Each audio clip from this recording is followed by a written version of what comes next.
Over the life cycle of my agency in the past several years, I've been able to send 1 million emails, and that's the emails that I know of. The number is likely much more. There are tons of things within email marketing, whether it's sending cold emails, lead nurturing, or just trying to run a simple return to cart flow that you continue to learn as time progresses. So I want to go over 5 things, specifically in the cold email aspect, that I've learned after sending 1 million emails. If you go on to enjoy the video, please click like and subscribe. I would greatly appreciate it. Let's get into the video. So number 1 is keeping it short. I think something that a lot of new agency owners fail to understand is that within their first email, they try to get all the information across to the cold prospect. They really try to sell them on the first email, and this couldn't be farther from the right thing to do. If I were to type out a 3 to 4 paragraph email, each containing two to 3 sentences that talk about who I am, my previous history, what my agency could do for them, my offer, my services. Look, business owners don't have time to read a lengthy email. The shorter you can keep it, the better. When I see a cold email come across my inbox and it just has a couple lines stating who they are, what they do, and their offer, I'm much more likely to actually follow up with that person if the offer is good. What I'm trying to say is, if I get a cold email, and this is the way that a lot of business owners think as well, if I get a cold email in my inbox and I open it and it's just word jumble, I'm not going to read the whole thing. I don't have time for that, and likely it tells me that you don't know how to cold prospect, so the service that you're trying to offer me, you're probably not going to be able to do either. The less words, the better, and it actually gives you a more authoritative stance on whatever you're trying to offer. The less information you get over, the less that you need to explain, which in a weird way creates authority within whatever service you're trying to offer. It's almost saying, hey, this isn't really a big deal to me. Just want you to know about what I do. I'd like to offer you services. If not, like, you're not going to have any, it's not going to have any effect on my business, essentially. I think there's a lot of power behind that not many people understand. So if I were to create a short and concise email, my line 1 would be, hey, saw your website or saw your Instagram, whatever it may be, wanted to shoot you a quick email. I know you're busy and so am I, so I'll keep this short. Second line would be your service and then essentially what your offer would be. So like for me, it would be, I do lead generation for B2B companies, and we just helped this company add $50,000 in revenue last month. That would be your second line. The third line would be the value add. So what can the cold prospect get right then and there that opening the email and responding to you would be beneficial for them for? And that can be a personalized Loom video. So something along the lines of, hey, I've already actually, filmed a personalized video for you. Is this the best place to drop it? Or a PDF. So something like, I've already created a content strategy for you. Can I send it your way? Or I've already created a free newsletter for you. Mind if I send it your way? Something that really the prospect, all they would have to do is respond, and they get whatever you're trying to get to them within that first email. So keep it short, keep it concise. There's a lot of power behind that. The second thing here is personalize as much as possible. I think it's easy, especially when you're manually sending emails at first. Maybe you don't have the capital to automate your cold email system. It's easy in the beginning to personalize as much as possible because you can really get in the nitty gritty, but at the end of the day, that's not scalable. So how can you send as many emails as possible at scale while keeping it as personalized as possible? And there's a few ways you can do that. The best way, and in my opinion, the one that I've seen worked the best, if you're going to personalize anything, it should be the subject line. A lot of people use the quick question email subject line, which works well, but imagine you put the first name in front of the quick question. It just would amplify it that much more, because I get a lot of those emails a day. I'm sure that businesses that are much bigger than mine get those emails a day. So just simply saying will, comma, quick question goes a lot farther than just saying quick question. And that's just a small example. So personalize your emails as much as possible. And subject lines are not the only way you can do that. And first names are not the only way you can do that. In the first preview, subject line, you could mention their company name. So, hey, Will, saw Upper Hand Marketing on the internet, wanted to reach out regarding, XYZ. Just saying the company name and the first name of whoever you're talking to really just sets yourself apart from the other people that are trying to flood their inbox. So how can you personalize at scale while not giving yourself a burnout? Because like I said in the beginning, if you're manually sending these cold emails, you can really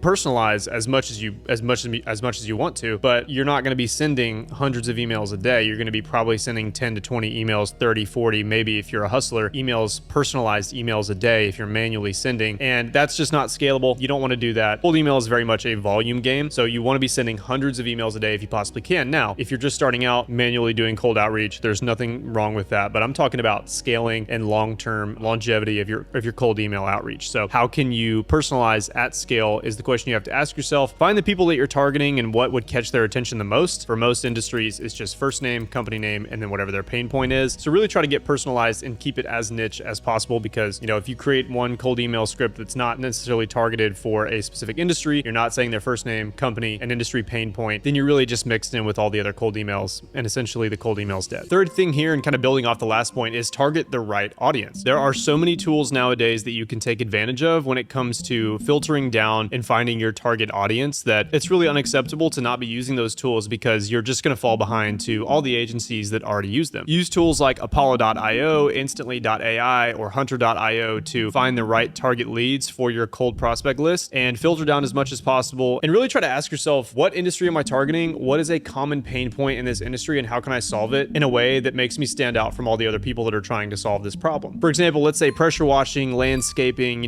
companies like that. An issue that often forms when, a pressure washing company, for example, is formed is lead generation and trying to get more jobs within that business. So I could offer them lead generation. Hey, I'll guarantee you get 10 new clients the next month or you don't pay. That's an excellent offer. But how can you actually do that and maintain the credibility of your agency in doing so? So learning lead generation is a very high value skill, and you're solving a pain point within a specific industry. Another example would be, let's say you're targeting B2B SaaS companies, so software as a service companies. And a common issue within those B2B SaaS companies is high churn rate. How can you build a system or build a solution or service that is able to go into the existing SaaS company and reduce churn rate with your lead nurturing system? That could be, just an example of a service you can offer that would provide a solution to that common pain point. Now, all these solutions have been thought of. The more specialized and niche you can get with your service, the more intriguing and eye-catching your email will be. So once you have that service, once you provide that pain point, so ask yourself, what industries or areas of the world or country have this pain point, and how can I provide this solution? You really have to niche down as much as possible. Otherwise, you're going to be sending to multiple different people in multiple industries, and your offer is not going to be that tuned in. And that is a problem that a lot of people face in the beginning. They're way too broad with their services and target audience. Essentially, get everything as niche down as you possibly can. And you might be thinking, well, Will, the list I have after I filter it down is only 16,000 people, opposed to the millions of people I could be emailing on Apollo. That's a great thing, because those 16,000 people are far more qualified for your solution or your service than the 1 million people that already have a solution or aren't even seeing that pain point in the first place. So don't be intimidated by the decreasing size of your leads list when you filter down. Just understand that the more you filter down, the more qualified that client is, and you want qualified clients, not clients that are going to come in, work for you for 1 month, and then turn around and leave because they don't see the value in what you provide. And leading into the next point, your offer is everything. You could have the most well-written email targeted to the exact people you want it to go to, and your emails could be warmed up to where they're landing in everybody's primary inbox instead of spam. But if your offer's not great, you're not going to see any success from cold email. That's just it. I had a one-on-one consultation the other day, and by the way, that's something that I still do. I don't really talk about it on this channel that much, just because I don't like to push services that much, but I do think there's a lot of value behind one-on-one conversations. So if you'd like to have a 1-hour talk with me, link of that will be in the description. But I had a consultation the other day where he had everything perfect, and I've never seen somebody so teed up to be successful with an agency before. And he was offering website creation to, landscaping companies that don't have a website, and everything was teed up perfectly, but his offer needed some work. And so the main thing is, you're not going to see success if your offer is bad. You could be sending hundreds of cold calls, thousands of emails, and talking to people face to face even, and getting an answer right then and there. But if your offer is bad, nobody's going to take advantage of what you have to sell. That's just it. So my advice for strengthening a specific offer would be, how can you provide something right then and there that the business owner could take advantage of immediately that would set yourself apart from the other people that they're getting outreach to? This can be anything from, if I'm offering newsletter creation, and this is an offer that I still have within my agency and I use for cold email outreach that worked very well, was, hey, I've already created a newsletter for your company. Mind if I send it your way? All the prospect has to do is say yes. They get the newsletter, they see my work, then they book a call to kind of talk more about how I can do it more on a consistent basis. You're giving them the value add that you're going to bring to their company by giving them a free service up front, and it shows your intent. Like, if I get approached by somebody that already gives me a free service, I'm going to feel the need in my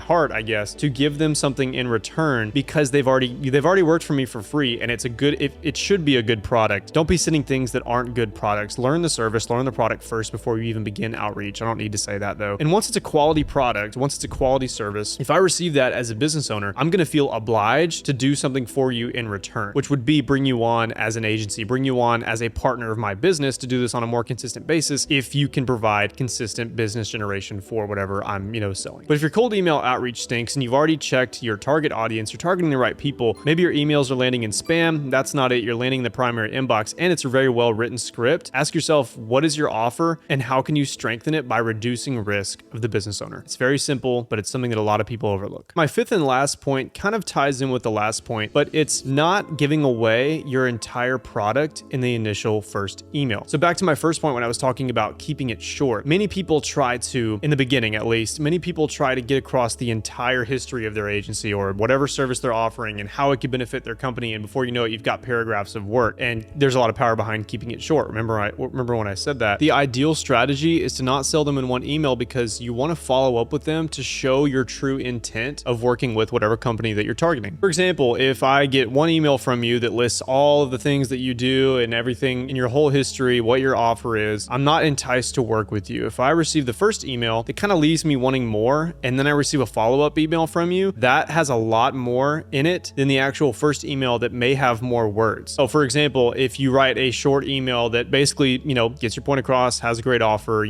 gives them something in return, and then they don't respond and you follow up with, hey, just pushing this to the top of your inbox, is there any chance that I can send you over, whatever your freebie is? That is a lot better than sending everything within the first email. You're not trying to sell them on the first email, and by no means should you be putting your pricing within the first email either. The first time that I see a money sign or a price or a number, I'm out. I click out of the email. It's disrespectful. You only want business. The whole point behind an agency is to create partnerships. What does that mean? It means not being a corporate robot with whoever you're working with. And if I see that you're putting numbers within your first email, you're probably not going to be the best guy to work with, because I want to build a relationship more than I want to generate business 9 times out of 10. Your network is your net worth. And if I see that you can be an asset to my net worth, you're probably going to be an asset to my network. If you stuck around to the end of this video, please click the like and subscribe button if you found any value from it. I really appreciate it. I'll see you guys in the next one. Peace.